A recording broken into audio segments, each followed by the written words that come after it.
C'est pas normal. Une situation vous déplaît, vous en avez gros sur le cœur, vous êtes exaspéré par un certain nombre d'événements, Radio Côte d'Ivoire vous ouvre une lucarne pour crier votre mécontentement dans le bon ton, la courtoisie et le respect. Je rencontre le collège des professeurs, on dit code inscription en ligne, fiche de renseignement, affecté de l'élève, 6e et 5e, kit d'instruction des affectés de l'élève, permis, livret scolaire, RAM, chemise cartonnée et enveloppe timbrée. Je me tiens compte de cela. La ministre a dit que nous payer.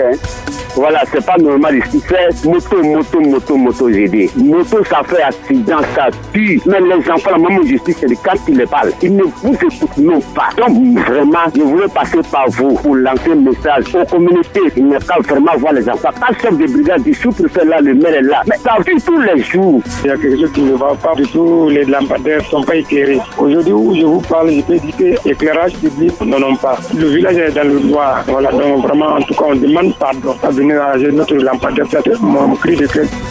C'est pas normal. Du lundi au vendredi, de 8h05 à 8h30.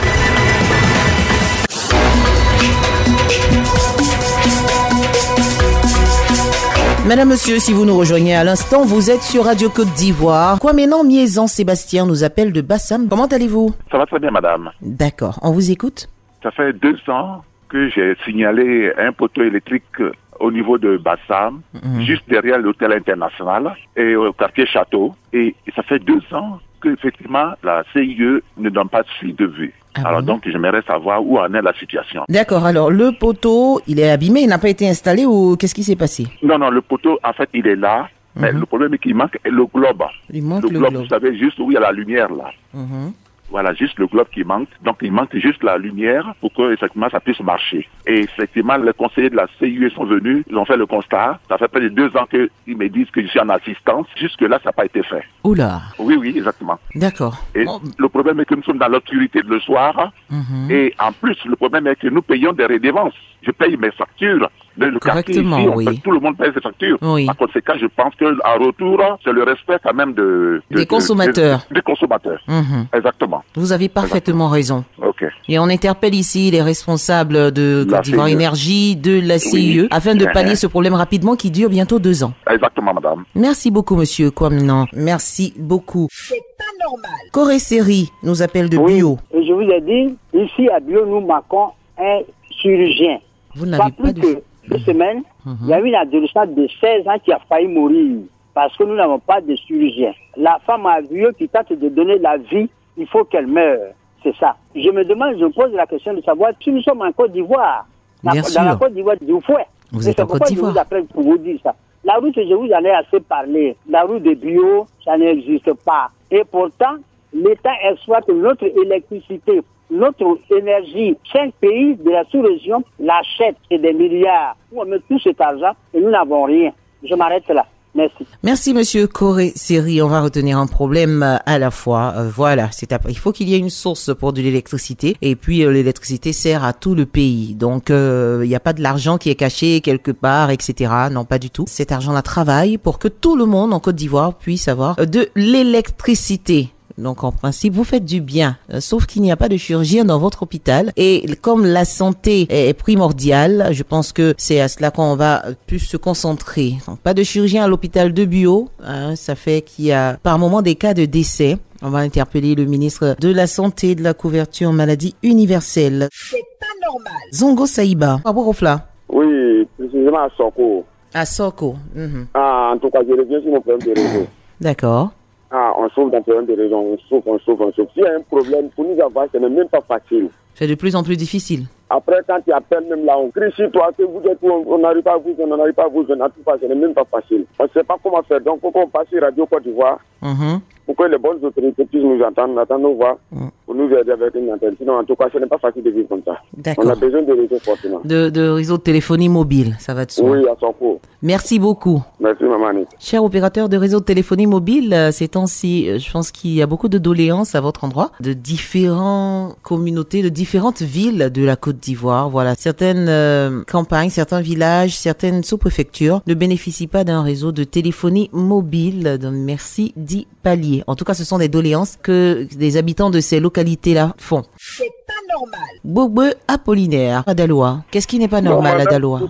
99, on a 4 ponts qui sont coupés. Vous avez Monsieur? La voie Daloa-Saint-Franc. Les 4 ponts sont coupés. Les 4 ponts? Oui. Maintenant, il y a des raccourcis pour aller à Saint-Franc. Les gens passent par Conakry, Dupuis. Maintenant, nous qui sommes au milieu... Qui ne pouvaient faire le détour. Où je vous appelle là, dans la semaine passée, on a rempli des sacs pour remplir le trou pour mettre les bois dessus. Depuis 99, les 4 ponts sont coupés. Oula. Vraiment, madame, par vos canaux, je voudrais que le message d'État puisse entendre ça. Sinon, vraiment, on a des sérieux problèmes. Les grands douleurs sont muettes. Pour nous-mêmes, pour rendre la route là-même, on ne peut même plus en parler. Wow. Donc, les 4 ponts sont coupés. Pas possibilité de passer, même malgré ce que vous avez essayé de faire pour rattraper un peu. Exactement, c'est aussi les bois, on se débrouille pour pouvoir aller à Daloa. Et c'est dangereux. Sinon, il y a des gens qui passent par Gonaté. Oui, qui font le grand tour. Sinon, c'est une voie publique. D'accord. Madame, vraiment, je vous appelle, je n'arrive même pas à vous gêner. Depuis 99, 4 ponts sont coupés. Et c'est important d'y remédier. Je pense que les autorités l'ont bien compris. Oui, donc, les députés sont partis voir, vraiment, c'est déplorable. Maintenant, on les interpelle aussi, les responsables des localités. Le député allait voir. Il dit vraiment, il va voir ça. Bon, le dossier, pas fini là, on ne sait pas où c'est. D'accord. Mais vous faites bien d'appeler sur Radio Côte d'Ivoire. On espère qu'ils sont à l'écoute. On n'espère pas, on le sait. Et on espère qu'ils pourront se pencher sur votre cas. D'accord, merci. Merci beaucoup, Apollinaire. C'est pas normal. Célestin Kwasi nous appelle de Chiepo, c'est à Divo. Alors, Célestin. Aujourd'hui, je voulais parler de mon village, Kanango, précisément Sakasso. Kanango. Bon, nous avons problème de téléphonie mobile. Bon, il n'y a pas de réseau là-bas. Quand on veut appeler les parents comme ça, on n'arrive pas à les joindre. Et aussi, quand il y a un problème là-bas, bon, eux aussi n'arrivent pas à nous joindre. Donc vraiment, je demande pardon aux autorités de téléphonie mobile qui fait face de nous, qui nous donnent au moins une antenne dans notre village. À Karango. Oui, Kanango. À Kanango Kouli. Oui. C'est dans la sous-préfecture de Sakassou. Oui, Sakassou. D'accord. Merci d'avoir appelé. Ok, bonne émission. Maman. Merci beaucoup, Célestin Kwasi. C'est pas normal. Bakayoko Adama, vous nous appelez de V15, c'est à Guiglo. Oui, vraiment, madame, nous, on a besoin de stations de carburant. Vous avez besoin... Ah, il n'y a pas de station de carburant? Non, il n'y a même pas de station ici. Ouais, il y a courant, mais il n'y a pas besoin de carburant ici. Et donc, quand vous voulez, je veux dire, quand les transporteurs de la route, bien les personnes qui ont des véhicules, quand ils veulent se recharger en carburant, ils vont jusqu'à Guiglo? Ah voilà, ça, Guiglo, on va aller prendre carburant à Guiglo. Maintenant, pour quitter ici, par aller prendre carburant à Guiglo, c'est 45 km. D'accord. Donc, pas de station de carburant à V15. Cher responsable de station de carburant, merci de jeter un regard quand même du côté de cette ville. Sinon, de cette sous-préfecture, c'est une sous-préfecture. Il est parti, malheureusement. Donc, on espère qu'ils jetteront un coup d'œil là et qu'ils vous offriront une station de carburant afin que vous puissiez vous recharger tranquillement au lieu de parcourir 45 km pour aller faire le plein dans la ville de Guiglo. C'est pas normal. Déyangben Roger, Fatia Salé. Alors, dites-nous tout. J'ai 2 grognons là. Vous avez 2 grognons. 2 réunions, j'ai pas bien compris. 2 grognons. Oui. On va aller au plus important. Bon, les deux sont importants, mais le plus important c'est la santé. La santé. Le gouvernement, dans sa politique de la sécurité sanitaire, a offert un hôpital vraiment neuf. Depuis 2019. À Tia Salé? Il a Salé. Donc, l'État a demandé qu'on octroie un espace. Donc, l'espace a été octroyé par la mairie, 10 hectares. Tout a été nettoyé. Mais depuis 2019 à présent, rien n'a encore fait. Le mille n'est pas sorti de la terre. Donc, ça m'inquiète. Il y a plein de malades. Tout dernièrement, la fois dernière, il y a eu un accident sur la route Lagota Divo. Il y a eu beaucoup de blessés qui sont venus à l'hôpital de Salé. Or, Salé, c'est un lieu vraiment stratégique, qui distend entre Yamsoukro, Abidjan, à ça avec le Bert. Donc, ça s'inquiète. Donc, on demande vraiment qu'il n'était pas à ça. Ouais, ça a perdu depuis 2019. D'accord. Donc, essaie de voir ça. D'accord. Donc, de 2. On l'a bien compris. D'accord. On va aller rapidement. De 2. C'est un grand département. Depuis que ça demande être dirigé en région. Et puis, donc, là, j'appelle les autorités pour voir cette situation. Pourquoi on érige Tia Salé en région? Oui, pour nous aller en région. C'est un grand département. C'est un Yamsoukro, c'est un Bongouanou, c'est un Boville, c'est un Divo. Très grand, là où même. C'est un département, ça mérite avoir une région, c'est normal. D'accord. Donc, interpeller le président. Donc, merci beaucoup, Déyangben Roger. On a bien compris vos différentes préoccupations. C'est pas normal. Koulibaly Mamadou nous appelle de Manabri. Madame. Oui. Oui. Depuis plusieurs fois, j'appelle sur problème de l'électricité chez moi. Nous, nos villages est grand, 53 poteaux chez nous. Mais le niveau de l'eau qu'on a fait, c'est trop. Il y a des gens, ils ont compté en ville. Jusqu'à 500 000, tu vas payer fil. Il n'y a pas de poteau. On demande, rien.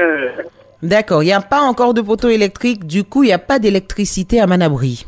Oui. Manabri est situé où? Il y a le département de Kani. Dans le département de Kani? Oui. Et donc là, vous demandez à Côte d'Ivoire Énergie quand même de vous offrir des poteaux électriques? Ouais, vraiment, d'installer des poteaux électriques? Vraiment. Oui, on a besoin de ça très sincèrement même. Si. On espère pour vous aussi que vous pourrez bénéficier du projet électricité initié par le gouvernement de Côte d'Ivoire. On vraiment, l'espère. si ça se fait, je serai content. Sinon, il y aura quand même 72 000 ménages qui vont bénéficier de ce projet-là. Et donc, on espère que vous ferez partie des bénéficiaires. Vraiment. Notez notre nom dans sa propre. D'accord. Merci d'avoir appelé sur Radio Côte d'Ivoire. Merci beaucoup. C'est pas normal. Mamadou Konaté, alors, on vous écoute. Voilà, je gagne aussi la radio, même jusqu'à présent, j'appelle toujours par rapport à la part de radio ici à Wangolo-Dougou. Ah bon? Bon, vraiment, c'est plus que ça vaut près 1 an, 2 ans, 3 ans là-bas, même on n'a pas la radio. Bon, c'est la radio nationale, mais du Burkina, mais quand on écoute ici plus beaucoup souvent. Bon, c'est pas vraiment, jusqu'à présent, à chaque fois que j'appelle pourquoi, par rapport à Wassopa, on avait une antenne à faire qui nous aidait. On dit, bon, cette antenne n'est plus là, je ne sais pas si j'ai envoyé ça à fond ou je ne sais pas. Bon, on est là à Wangolo comme ça, hein. Ce sont seulement que la radio de local et puis, bon, la radio nationale du Burkina qu'on écoute. D'accord. Donc, nous allons remonter l'information. On espère que ça va se régler, mais très vite, vu que vous appelez depuis. Vraiment, essayez de nous aider. Exactement. Vous avez carrément raison. Ici, voilà, vraiment, on a beaucoup de problèmes. Vous avez complètement raison. D'accord. On va remonter l'information à qui de droit et puis on espère que le problème sera résolu. On a vos coordonnées et tout. On pourra se renseigner pour voir si ça a été résolu ou pas. Ok, il n'y a pas de problème. Merci beaucoup, Mamadou Konaté. Il nous appelait de Wangolo. C'est pas normal. Kouya Gagné Roger, vous nous appelez de Bio. Ouais, précisément à Tchétali. Je veux parler de l'électricité. Et on vous écoute. Dans ma région, département de Tabou sous préfecture de Giroutou. D'accord. Madame, depuis des décennies, tous les gouvernants qui sont passés, ma région n'a jamais d'électricité. Et cette année, grâce au président Alassane Ouattara, il y a l'électricité qui vient vers chez nous. Le plus grave, c'est que les entrepreneurs que les gens voient dans la région, il n'y a pas de suivi. D'accord, donc ils font ou ils font pas le travail et puis ça reste comme ça. Il y a un entrepreneur qui a commencé dans une sous-préfecture à Grabo et ça fait 1 an pour 42 km. Le monsieur a fait 1 an sur la moyenne station. 1 an, je dis bien 1 an pour 42 km. Entre Grabo et Maïno, le monsieur a fait 1 an. Et il prend même des tricycles pour amener ses travailleurs au travail. Il quitte Grabo avec tricycle pour aller à Maïno pour aller travailler. Quand est-ce qu'il va arriver chez nous? Le premier village de la sous-préfecture, c'est cette année, ça a été électrifié. La sous-préfecture même qui est Giroutou, l'électricité n'est pas encore arrivée là-bas. Alors j'interpelle les autorités, les responsables pour qu'ils veillent dessus. Parce que quand ils donnent un travail à quelqu'un, ils doivent le faire correctement. D'accord. Et il faut suivi. Il faut un suivi. Quand les gens viennent chez nous, nous aussi, on n'a pas de politiciens pour nous aider pour suivre les travaux. C'est plein au niveau des autorités compétentes. D'accord. Et ça nous fatigue. Merci beaucoup. C'est le sous-préfet seul qui souffre, qui s'emmerde parce que les travaux ne vont pas de l'avant. Nous sommes 91 000 habitants. Merci en tout cas de nous faire part de ce souci-là qu'il y a. Je pense que l'information va remonter aux autorités, M. Kouyangagne. C'est pas normal. Voici Yao Célestin, Rayo Pougon Académie. Vraiment, merci beaucoup pour l'émission. Merci à vous de nous faire confiance. Je suis ex-agent de la Sotra. C'est moi, j'ai appelé même près de 3 ou 4 fois maintenant.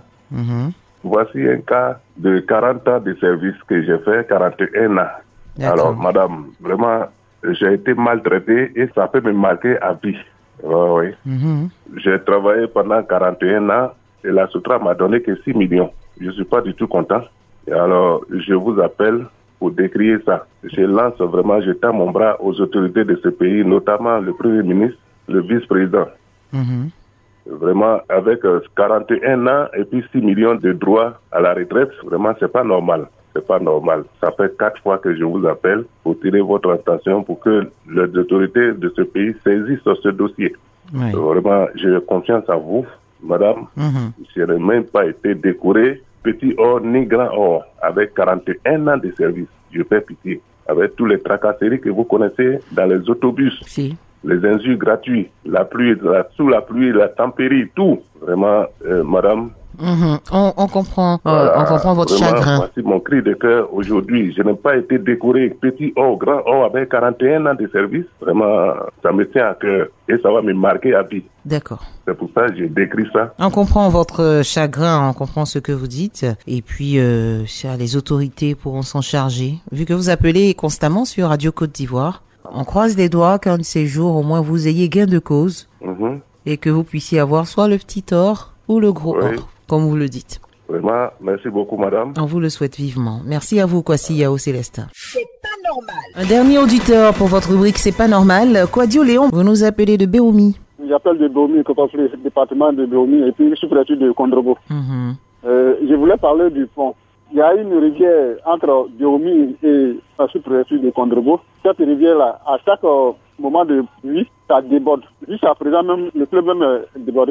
Les camions ne peuvent pas passer. Et quand on veut aller dans la localité, il faut contourner, faire le grand tour, passer par Kounaïri, à 75 km. Alors que la piste, c'est à 20 km pour rejoindre les localités. Il y a plus de 10 villages dans la zone. Donc, j'ai pris le ministre de l'équipement routier, l'entretien et l'équipement routier. Oui, pour que cette mention-là soit faite. C'est la seule entrée de Béoumi, je crois. Oui, c'est la seule entrée de cette localité-là. Bien sûr. Il faut passer par Kounari à 75 km, alors que la route c'est à 20 km avec les lieux. Donc j'ai pris tout le gouvernement de faire l'effort pour que la route soit faite. C'est bien noté. Merci beaucoup, Kwadio Léon. Merci beaucoup, madame. C'est ici que s'achève votre rubrique C'est pas normal. C'était C'est pas normal.